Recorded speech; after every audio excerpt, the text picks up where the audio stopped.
What's happening, everybody? Coach Ken here with another episode of CRC Weekly. So this is episode number 4, and this was supposed to be uploaded a couple weeks ago, so I apologize for the delay. We had some technical difficulties, and it just never made it, didn't get uploaded. So just re-recording it again, no big deal. Wanted to reflect on, as we're in like prime vacation season for most folks, I wanted to reflect on vacationing, and in particular, talk about health and fitness when vacationing. So this episode is largely going to be about dropping in. That's right, dropping into another CrossFit affiliate. So you can find CrossFit affiliates in your vacation area by going to crossfit.com/map and then obviously putting in your vacation destination. You can also use the Wodify app. There is a Wada Find feature in the app that will let you find other Wodify gyms in the area you're vacationing. Just note that all the results there are not always going to be all CrossFit affiliates. You can also use Google Maps. Google Maps is probably something you'll use anyways to just scope out the vacation area. So Google Maps will also tell you commute times from where you're vacationing to the CrossFit gym you're dropping into. So just an important note, when you're in vacation areas, there's often multiple CrossFit affiliates within driving distance. So you'll kind of have to do detective work on all three of those, the crossfit.com/maps, the Wada Find feature, and then Google Maps to kind of see which one is best for you. But you may determine or make the determination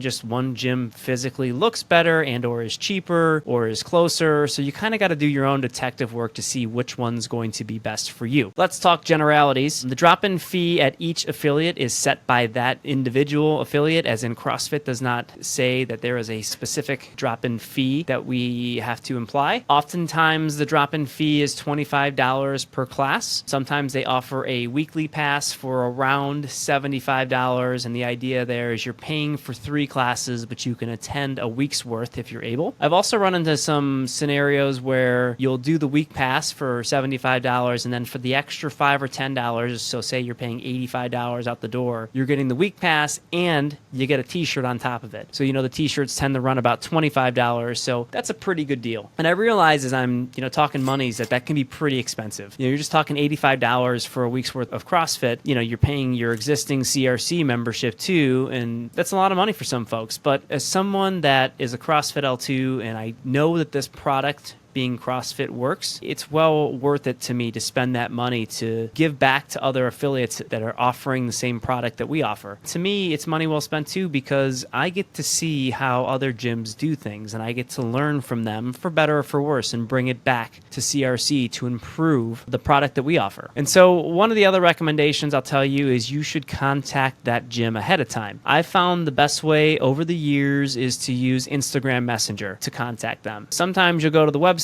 and they'll have like a message us now, and you'll send a message and it's just like nothing ever happens, or they message you at an hour that's like inconvenient from some weird phone number, and then you start getting weird text messages from other places and other people because they've now sold your number to somebody else. Just never good. Obviously, the phone number doesn't actually ring a real phone, so you're now leaving a voicemail, and then someone's calling you back when you're on the beach, so that's just no good. So definitely Instagram Messenger is the best way to get a hold of most gyms. And you should ask them things like, hey, what is your drop-in fee? Like, what do you offer, number one? Assuming their website doesn't say that, like, what is your drop-in fee? And then is there any work that involved before I just show up? As in, do I need to fill out some type of waiver, or maybe I need to download some other app, say SugarWOD or Zen Planner or something, and purchase something in there. I purchased the week pass in there, and then I have to reserve a spot similar to how we do on Wodify and this other app. And speaking of reserving spots, some gyms, they're not as big as CRC, and they only have a limited amount of spots. Now, if you're in a vacation area and say they're only offering like 4 or 5 or 6 spots, like you may get shut out of a class. That has definitely happened to us before. And so it is important to message these gyms and kind of know what you're getting involved with before you just show up. So now that you've made your choice, you know which gym you're going to, you go to drop in, and I highly encourage you to take their class as opposed to show up for open gym time and do the CRC workout of the day. Look, as much as we appreciate you guys following and loving our programming, as we know it's the best, one of my other reasons to drop in is just to see how other affiliates do things. I mean, what are their warm-ups? What are they doing differently than us? What's in their workouts? How are they different? What equipment do they use that maybe we don't have? Just a quick example of that, I was most recently at Celebration Celebration CrossFit, and we were flipping tires in the back patio and dragging sleds around, and that was super cool. In the fall, I was in another drop-in, and we were doing handstand holds up against the wall, doing these like shoulder taps, trying to balance on one arm when you're holding a handstand push-up position. Super challenging. Stimulus I've never had before. So you do get exposed to different things. So on the flip side, not all drop-in experiences are great. I've been to some affiliates where we've done literally the same exact warm-up all 5 days I've been there. They were different workouts, but like they didn't put any effort into their warm-ups. I didn't feel prepared to do the workout of the day at all with them. But then there's been some experiences where I've learned some good functional warm-ups for back squatting and for deadlifting in particular, which I've taken back to CRC, and they're actually integrated to my daily warm-up routines when I see those movements show up. So I've also learned some like fun game type things to like,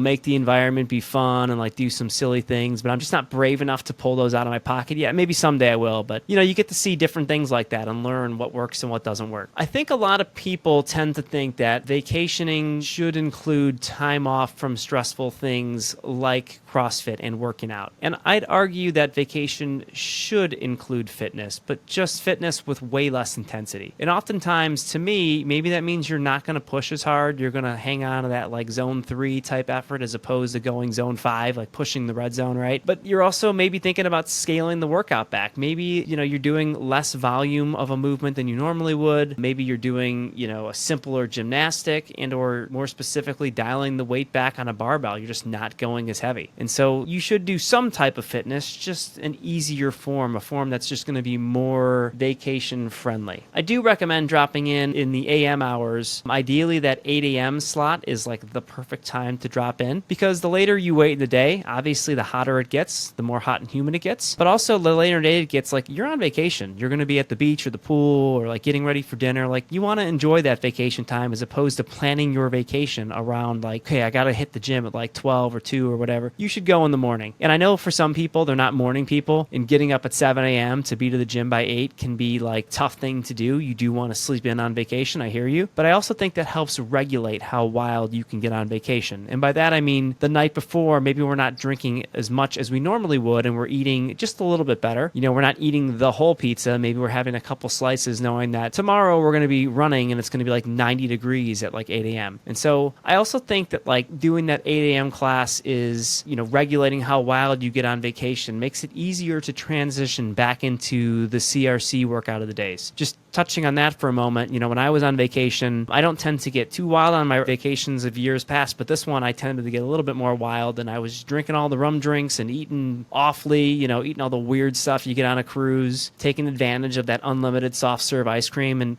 my 10 days of vacation, we only did 3 workouts. One of them was at a CrossFit affiliate, and then we did 2 on the ship. And maybe it was 3 on the ship, but whatever. I didn't get as much working out in as I wanted, and I came back to CRC and just got my clock clean. We did, I think it was like a lighter power snatch with some bar facing burpees and like pull-ups, chest to bar and ring muscle ups and such. And it felt like an open workout. And I just remember feeling like, man, I am like really out of shape. Like I really got too wild on vacation. It's been a couple weeks and I think I'm starting to find my feet again, but like that was pretty difficult. And so my hope is in sharing this content with you guys that, you can make better choices than I can, or at least help yourself to not go too far off the rails when you're on vacation. I hope hearing this stuff kind of like you do a second take when you're on vacation. Well, maybe I shouldn't have that extra drink. Yeah, maybe I should drop in at least like 1 or 2 times when I'm on vacation so that when you do get back, it doesn't feel like you're getting your clock clean when you come back into the gym to see us. All right, guys, that's it for this one. Keep crushing your goals at the gym, and I will see you guys next day.